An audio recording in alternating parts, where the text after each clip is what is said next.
Okay, to me that is just hogwash. Because one thing I believe, these people are very spendthrift. They are using a lot of money. You hear somebody is putting on a watch worth 2 million shillings. Is that sensible? Surely. And Kenyans are dying. They are spending a lot of money on wheelbarrows, curtains, millions on curtains. And the money that is stolen every day in Kenya, we don't even need aid. We don't even need foreign aid.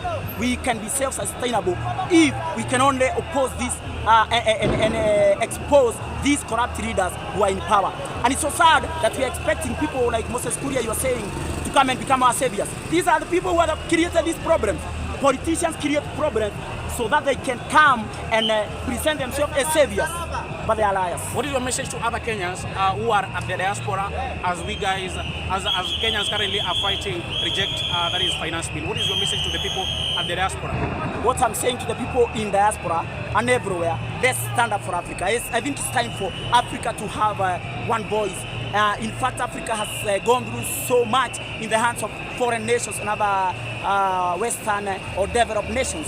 They have exploited Africa for so long. Today, our resources are still be stolen. In Congo, they are stealing the resources of the people of Congo. Africa is rich. Africa is not poor. So I'm saying to the people of the diaspora, let's educate ourselves, educate others, educate our people. This education will eventually bring out good leaders who will take the interests of the people. I mean, we need leaders who are honest.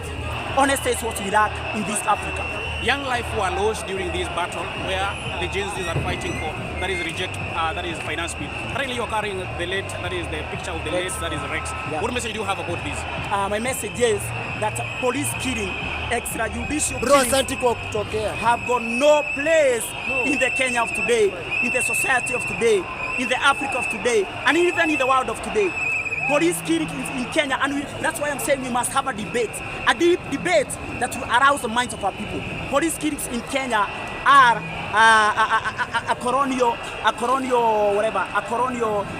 they started during colonialism, and so we must address these issues. Police are trained to believe that the poor people in the streets are their enemies, but the real enemies of this nation are the corrupt leaders who are in power, who steal our hard and sweat, and they have made us poor, they have made us slaves in our own land through corruption.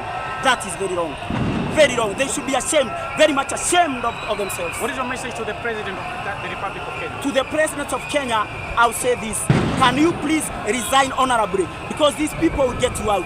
This wave will not stop until people get justice. We want our country back. We have been lied to for so long, for 60 years.